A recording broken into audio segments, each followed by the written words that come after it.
What is up, people? Welcome to your 54th and hopefully the last tutorial in this little three-part series. And before I get started, I just want to tell you guys about one error that I did. I spelled listener wrong like I always do, and just change that to T-E-N-E-R. And if you have more than third grade education, you should know that, but I don't. So now we can go ahead and continue with the rest of our tutorial. So pretty much in this handling class, or the class that handles the event, what we did is we took a string variable and we set it equal to an empty string, or a string with nothing in it. And then we say, alright, if they type something into box number 1 and press enter, then we're going to say, alright, we're going to change that string to field 1 equals whatever you typed in. If they did it in field 2, field 3, or the password field, that's what we're going to do. So now all we pretty much did is we changed that string variable. So if they type Bucky for the string variable, this pretty much changes the string variable. And now the last thing we need to do in this class is pretty much output it on the screen somehow. So this is the last line, so don't worry. Just type J option pane. And why do we get to use this? Because we imported it up here at J option pane. And what this pretty much does is pretty much just a blank window. And what we're going to do is show message dialog. Make sure I didn't spell that wrong too. And it's going to take two parameters. The first parameter it takes is null. Don't worry about that. It has to do with positioning. And the second one it takes is your variable you want to output in that string. So now let me walk you guys through this one last time. We imported a bunch of stuff to use that's not important. The second thing we did is we pretty much built a window using JFrame, which we did in the last tutorial. You should know how we did that. Now here we get to the good stuff. What you definitely need in order to handle events is pretty much an event handling class that implements action listener, and we built that class right here. Now once we made that class, we can create objects for that class, and we created a class, or excuse me, an object named handler. So anytime that you use this object, it's going to refer to this class right here. And after we built this class and we built this object, we're going to go ahead and add that object to each one of these items. Now we gave each of these items some functionality. So before they were just sitting there, and now once you press enter on them, they actually do something. And what it does has to do with this method right here. Now inside your class that handles events, you need this method and you need to call it action performed. This is a built-in method that has to do with the action listener class. This method gets executed automatically whenever an event occurs. So the event that's occurred is enter. So whenever they press enter, what's going to happen is it's going to create an empty string. It's going to test what you're going to want to change that string to, and then it's going to output it right there. So this is all the hard stuff we did right here. So copy that and do exactly as I did. Now that we made all the hard stuff, we can go ahead and just execute it like we always do. So my main thing is called apples. You can do anything you want. The first thing we're going to need to import, and the only thing, so don't worry, import javax.swing.jframe. And this just makes sure that we can use Windows in our main method right here. So now let's go ahead and start calling our object. So let's go ahead and create a new object called Bucky or whatever. And my class was named Tuna. You can name or whatever you can name your object whatever you want, but make sure, well, you should know how to do this right now.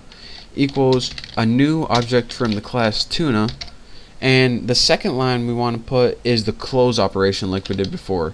So we're going to take that object, which is pretty much the thing we just created, that window, and set default, there we go, close operation. I was too lazy to type it all. And the argument that this is going to take, what's all this crap in my way, is jframe dot exit underscore on underscore close. And like before, this just means that whenever we hit X, we want to exit the program. Why they don't do it automatically, I don't know, but you need to do it yourself. The next thing we're going to want to do is set the size of the window, and we do this by setting the size, and we're just going to set this to something like 350 by 100. I think. What the heck was that? I just had like a piece of skin in my mouth or something. Pretty disgusting. By the way, I got something really disgusting to tell you next tutorial, or if I have time at the end of this tutorial. But it's a disgusting story that I heard the other day, so I'll tell you then. Last thing we need to do is set the visibility. So set visible. I need to learn how to spell. So, and we'll just set this to true. And now let me walk you guys through this one last time.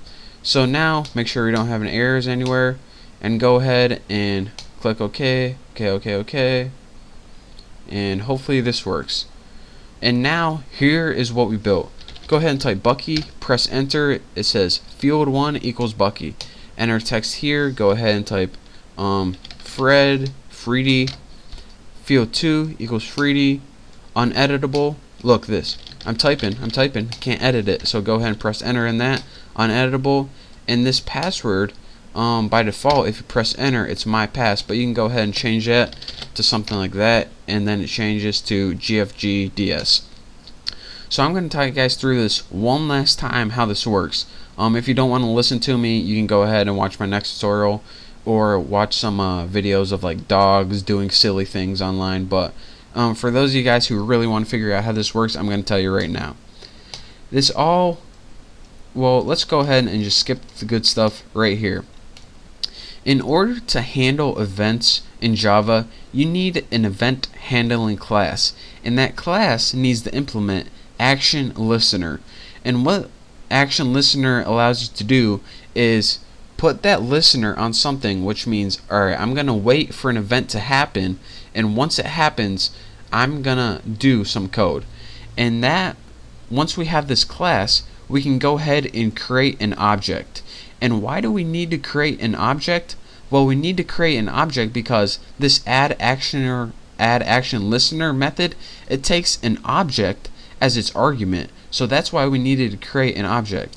And the object it takes as the argument is how it wants to handle that event. So why can't it just automatically know what event to handle because of this class right here?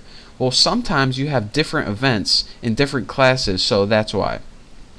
So now, once we have this class that handles the event and the object built, we can go ahead and add some functionality to this. So what this method does is get performed automatically whenever you call this class. It's kind of like a constructor, but kind of not. So, and what this does is take the event as the argument, which is in this case the pressing of the enter button. What this does is says, alright, if event get source, which means where the thing occurred, equals item 1 if it occurred in text box item number 1, then what we're going to do is set the string equal to whatever was inside that text box. If it occurred in item 2, set the string that was equal to in that text box. If it occurred in number 3, set the string equal to what was in that text box. 4, same thing. And now, once we set our string variable to something, depending on what was inside that text box, we're just going to output it in the J option pane, which was that little checkbox, that little box at the end that pretty much just said Greg or Bucky or whatever I typed in there.